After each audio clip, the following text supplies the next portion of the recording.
Vamos iniciar, irmãos, nosso estudo, seguindo em frente com os nossos estudos sobre fé. E hoje nós chegamos à pergunta 4, que diz o seguinte: o que significa o fato de a fé ser sobrenatural? Pergunta: o que significa o fato de a fé ser sobrenatural? Resposta: o fato de a fé ser sobrenatural. Ok, isso eu... Ótimo. O que significa o fato de a fé ser sobrenatural? Resposta: o fato de a fé ser sobrenatural significa a impossibilidade de sua experimentação de acordo com a ordem natural das coisas e, de modo específico, segundo a habilidade natural do homem.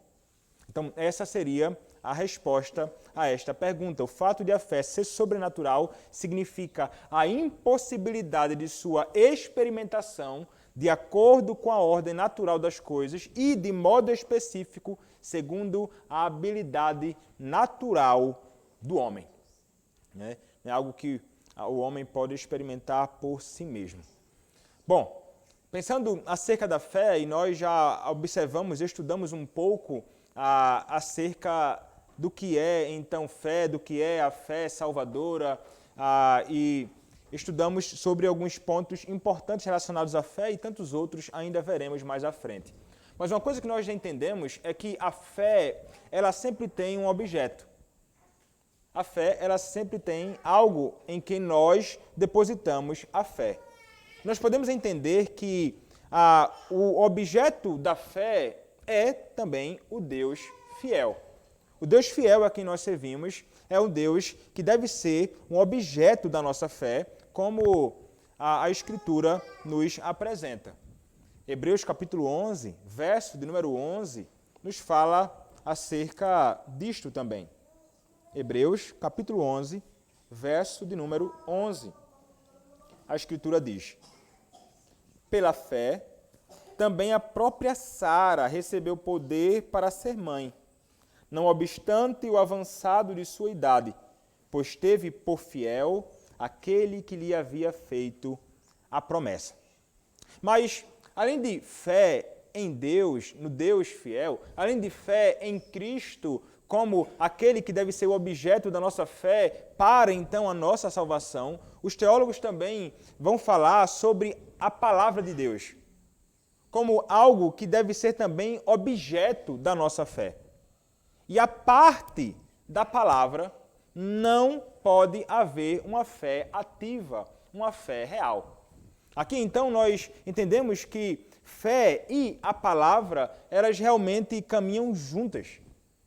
João Calvino vai afirmar o seguinte: João Calvino, reformador, afirmou existir uma relação perpétua da fé com a palavra.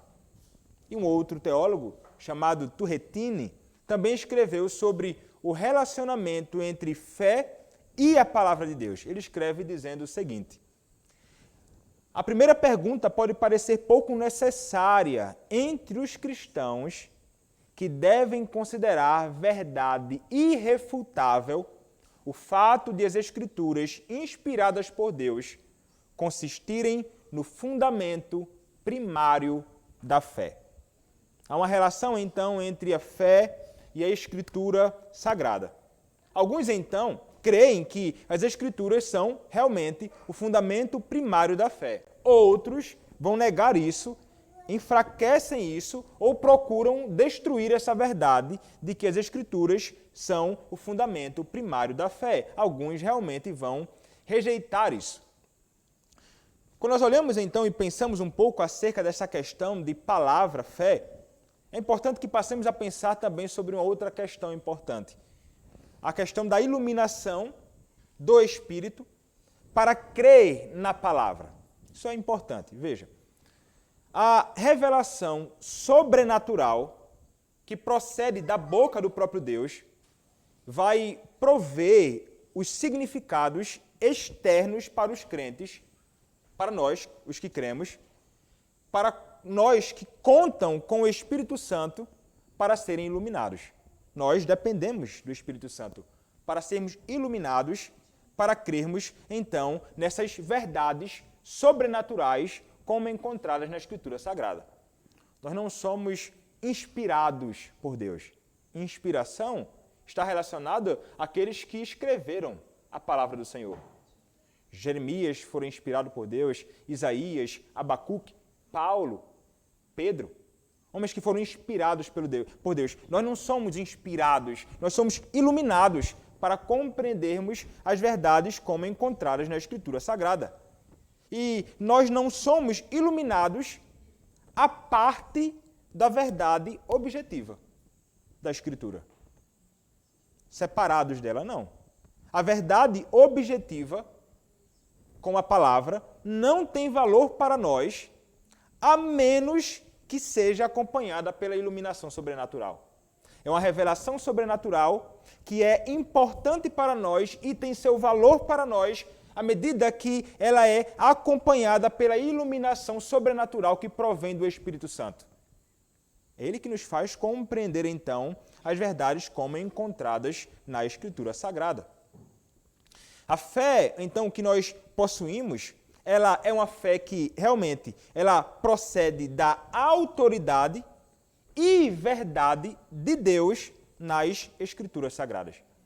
E o apóstolo Paulo estabeleceu até mesmo o seguinte ponto, quando é dito em Atos, capítulo 24, verso de número 14. Atos, capítulo 24, verso de número 14, está lá, dito: mas declaro-te que, segundo o caminho, a quem chamam de seita, sirvo o Deus de nossos pais e creio em tudo o que está escrito na lei e nos profetas. Ele está dizendo, eu creio na palavra. Tudo aquilo que está escrito na lei e nos profetas, eu creio. Então, nós cremos que as Escrituras são a palavra de Deus e não cremos por nós mesmos como se fosse um mecanismo natural do homem. Não, nós cremos nessas verdades como Paulo cria nessas verdades por causa de um testemunho interno do Espírito Santo em nossos corações. Porque nós experimentamos isto. E nós podemos ficar, então, absolutamente seguros da sua origem divina, justamente por causa da operação do Espírito Santo. Do Espírito Santo que operou nos homens no passado, inspirando-os a escrever toda a revelação e vontade de Deus, e também pela operação do Espírito Santo em iluminando a nossa mente e o coração para compreendermos as verdades como reveladas na Escritura Sagrada. Então, a fé, ela realmente está ligada à palavra e também há uma necessidade da iluminação do Espírito Santo para compreendermos estas verdades sobrenaturais que nos são reveladas através de uma operação sobrenatural do Espírito Santo no coração do homem.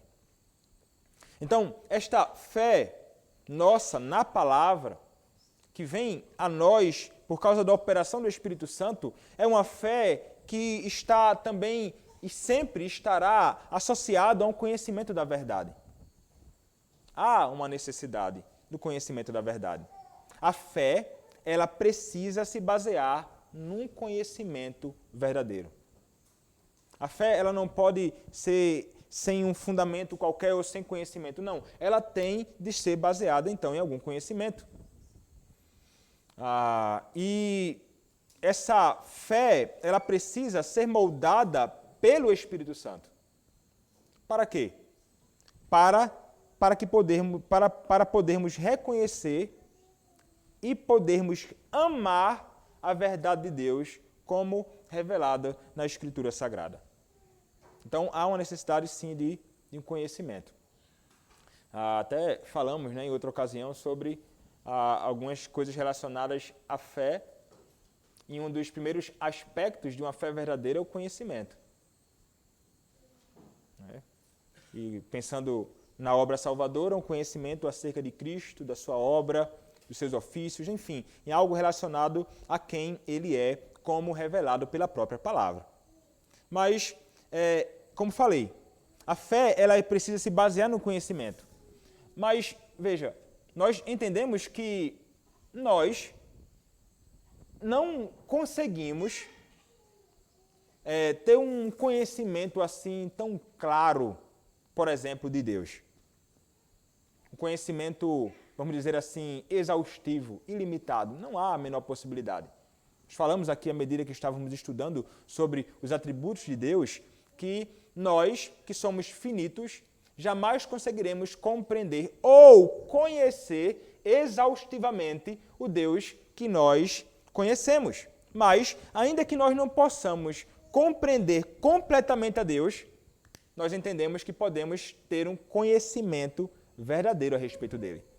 O que nós conhecemos é um conhecimento verdadeiro quando é extraído da Escritura Sagrada. Então, James Packer, ele declarou o seguinte: na medida exata em que nossos pensamentos a respeito dele, de Deus, correspondem ao que ele afirma acerca de si mesmo, eles são pensamentos verdadeiros e constituem conhecimento real acerca dele. E esse conhecimento de si mesmo nos é concedido por seu testemunho pessoal e verbal. Quando ele se revela a nós, ele se revela falando conosco. Deus, o próprio Senhor falando. E veja, como é que isso acontecia, né? Antigamente, no período veterotestamentário, na antiga aliança, da antiga dispensação no Antigo Testamento. Nós vimos, né, aqui no caso do profeta Abacuque, como temos caminhado. O Senhor, então, ele se comunicava através de uma revelação direta com esses homens. Ali, revelando a sua vontade para eles. Eles tinham conhecimento direto do próprio Deus acerca da sua vontade. Era uma revelação clara para eles. Muitas vezes acabavam num conflito com essas questões, mas a realidade tratava-se de uma revelação de Deus e da vontade do próprio Deus e uma revelação verdadeira acerca do próprio Senhor. Por exemplo, não somente nos profetas, mas nós podemos pensar naquele homem chamado Abraão. O Senhor, ele se comunicou com ele, de modo direto com este homem, e dizendo a ele para ele sacrificar o seu próprio filho. Foi uma comunicação de Deus. Essa comunicação, como a ordem de Deus a Abraão para sacrificar seu filho, contava com poder e eficácia divinos que asseguravam de modo infalível o receptor de se tratar de uma comunicação divina. Abraão estava consciente que era o próprio Deus que estava falando com ele. Ele compreendia isto. Ninguém precisou persuadi-lo. Ninguém tentou convencê-lo. Ele entendia isso.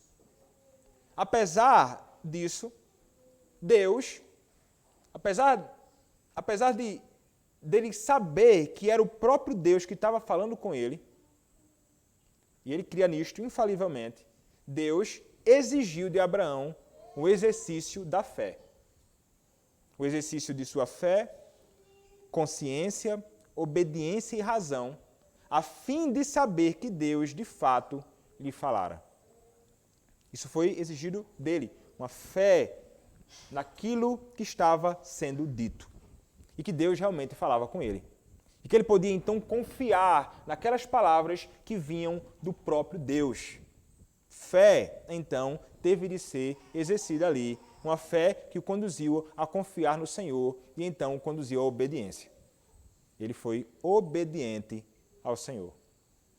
Então, a fé, ela é algo que é importante na nossa caminhada, é importante para a nossa salvação e é preciso fé sobrenatural para crermos, então, na revelação sobrenatural.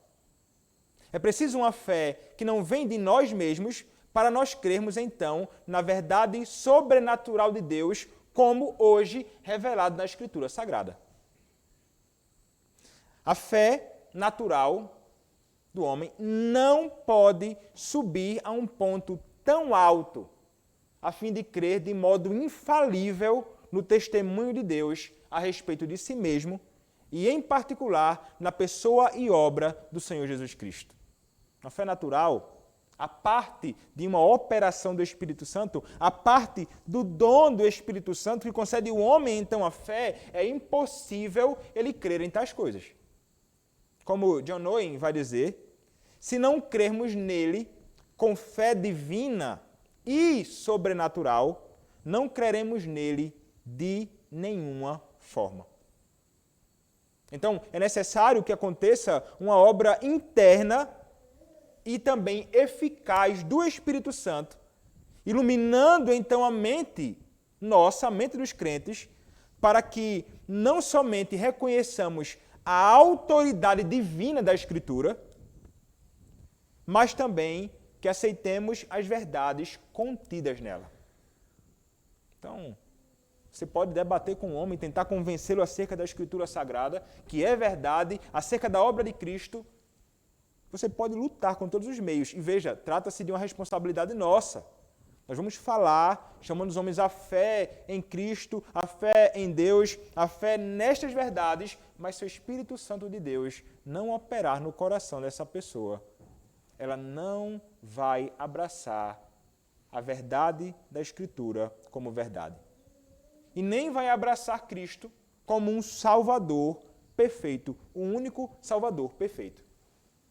Então, nós estamos conscientes disso, há a responsabilidade nossa, obviamente, de tentarmos convencer estas pessoas, mas sabemos que não trata-se de algo que podemos operar com a força do nosso próprio braço. Não tem como você pegar e colocar fé no coração da pessoa. É o Espírito Santo quem faz isto, assim como ele fez conosco.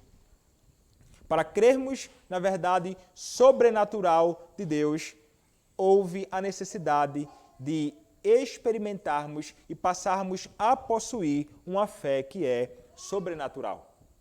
Uma fé que vem do próprio Deus. Então, a palavra, ela permanece a base em que se assenta e se sustenta a fé, disse Calvino.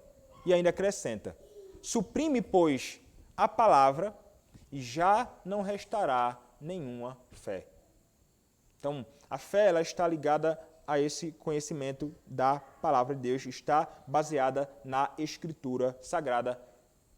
A Escritura Sagrada não é a fonte disso. Nós aprendemos que a fé ela procede de Deus, mas então a Escritura é algo em que a fé ela se sustenta e se assenta. A palavra, essa verdade de Deus que é importante. Então, como nós podemos saber que nossos pecados foram perdoados se não temos certeza de que comunicação divina... Melhor, vamos fazer a pergunta novamente. Como podemos saber que nossos pecados foram perdoados se não temos certeza de que a comunicação divina sobre absolvição é verdadeira? Ou seja, que ela procede da fé em Cristo. Quando a gente pensa em comunicação divina aqui, estamos falando da palavra de Deus. Então, como é que nós poderemos realmente saber que nossos pecados foram perdoados se nós não temos certeza que a palavra de Deus é verdadeira e que ela diz o que é verdadeiro acerca disto? Seria, então, realmente complicado. Mas, veja, Deus, ele é aquele que se revela na Escritura como Deus que é absolutamente digno de toda confiança. Não há a menor razão para nós desconfiarmos desse Deus que fala na Escritura e é um Deus que não pode mentir. Nunca mentiu. Está aí uma coisa que Deus não pode fazer. Deus não pode mentir. A Escritura nos diz.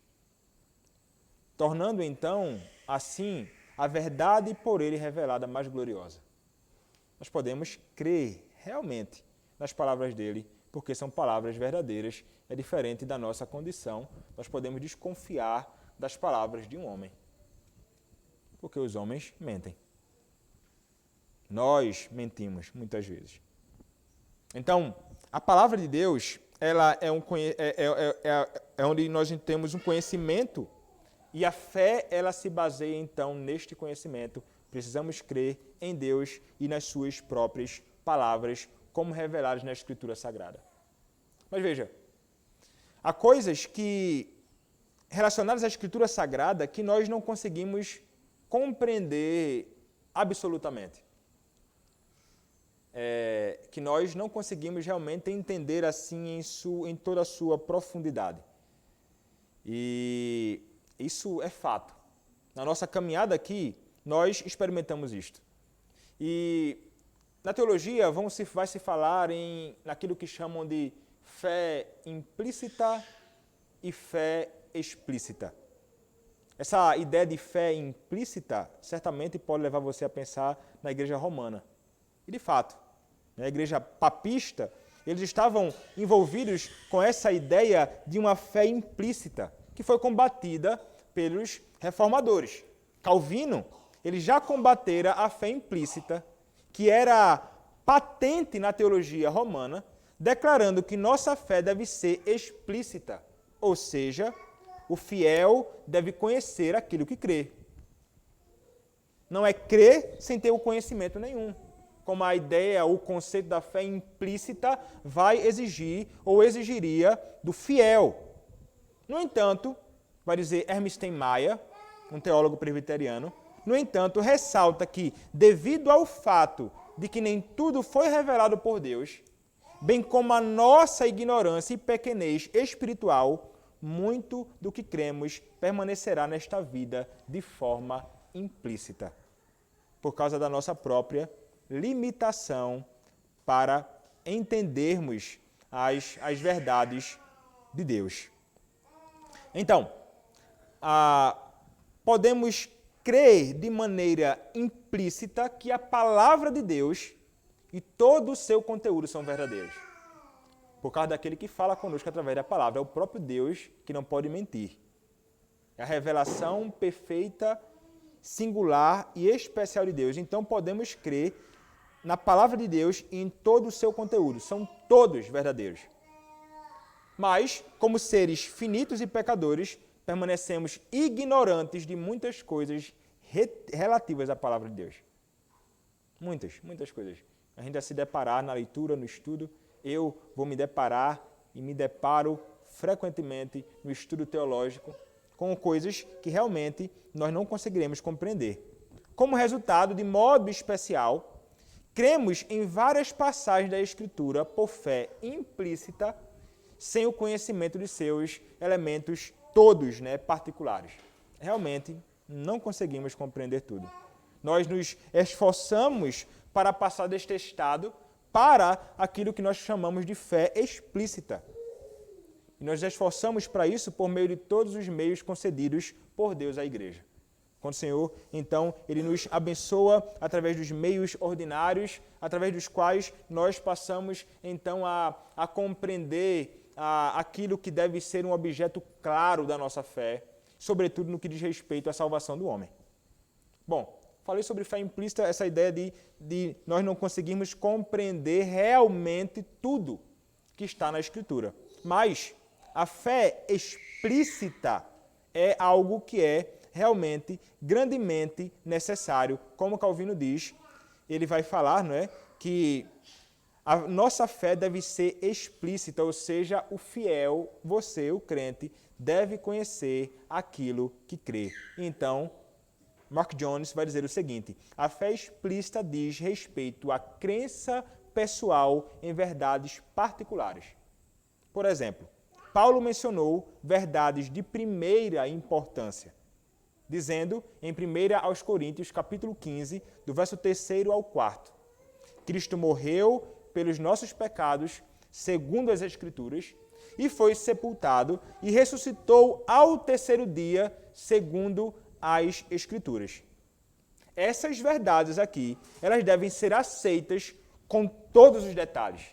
Devemos abraçar elas de modo inegociável. Nunca, jamais podemos desconsiderar elas, porque são verdades fundamentais, explícitas, que estão relacionadas à nossa fé e está relacionada também à nossa condição eterna. Se rejeitarmos estas verdades, a nossa relação eterna com Deus, ou de vida eterna, ou de morte eterna, estão em jogo. Então, é uma verdade explícita, fundamental, essencial para a salvação. Assim, Paulo, então, torna a fé explícita um requisito para alguém se tornar cristão. Quando ele vai dizer, em Romanos capítulo 10, verso 9. Veja o que o apóstolo escreve. Romanos capítulo 10, verso 9. Porque se com a tua boca confessares Jesus como Senhor, e em teu coração creres que Deus o ressuscitou dentre os mortos, serás salvo. Daí então essa necessidade dessa fé explícita, tendo então esse conhecimento real acerca deste Cristo e deste Cristo que foi ressuscitado por Deus o Pai dentre os mortos. Crendo então neste Cristo, nessas verdades reveladas explicitamente na Escritura, o homem então é salvo. Não por crer nessas verdades, na realidade, mas por crer na pessoa do Senhor Jesus Cristo. Mas nós somos então chamados a crer na palavra. Precisamos crer na palavra de Deus com fé sobrenatural, porque ela procede de uma fonte alheia a nós mesmos e de uma ordem e da ordem criada também. É distinta. Ela se origina em Deus, o Criador de tudo. Em Deus, somente, o Criador de absolutamente todas as coisas. Cremos no que Ele condescendeu em revelar a nós. Aquilo que Ele quis revelar a nós. E cremos porque o Espírito Santo de Deus abriu o nosso coração. Nós acreditamos então de forma limitada em tudo que Deus diz e podemos crer e devemos crer em tudo, ainda que não consigamos compreender absolutamente essas coisas, mas cremos também de modo explícito em tudo o que é necessário para sermos salvos. Tudo o que é necessário para a nossa própria salvação. E nós fazemos isso pela capacitação do Espírito Santo que nos leva a essas alturas, para que creiamos no que parece impossível. O que parece impossível para uma fé, vamos dizer assim, natural do homem. O homem, na sua cegueira, ele nunca vai abraçar a verdade que abraçamos sobre Cristo. E nós também não abraçaríamos se o Espírito Santo não tivesse operado em nós. Veja, nós não devemos entender mal essa ideia, né, de creiamos no que parece impossível. Não entendamos mal o que eu acabei de dizer. A fé não se apega a algo irracional. É algo real. Mas as verdades impossíveis de obter no estado natural. Ela se apega a isso. A fé não se apega a algo irracional, mas às verdades impossíveis de obter no estado natural. Essas verdades estão relacionadas a Deus, a sua palavra e a Cristo, sobretudo como aquele que é o objeto da nossa salvação. Sem então a fé sobrenatural que vem de Deus, a crença verdadeira na morte e ressurreição de Cristo seriam impossíveis. Então, como é maravilhoso entendermos que a fé que nós possuímos é uma fé sobrenatural e uma fé que nos foi dada graciosamente por um Deus gracioso. Se fôssemos deixados, irmãos, a nossa própria condição miserável, nós nunca, jamais abraçaríamos a Cristo como revelado na palavra e jamais abraçaríamos essa verdade como verdade se nós não fôssemos convencidos pelo próprio Espírito Santo de Deus e conduzidos a abraçar essas verdades como verdades inegociáveis à nossa fé e à nossa vida. Aqui, no que diz respeito também à nossa vida eterna com Cristo. E aqui nós terminamos esse nosso breve estudo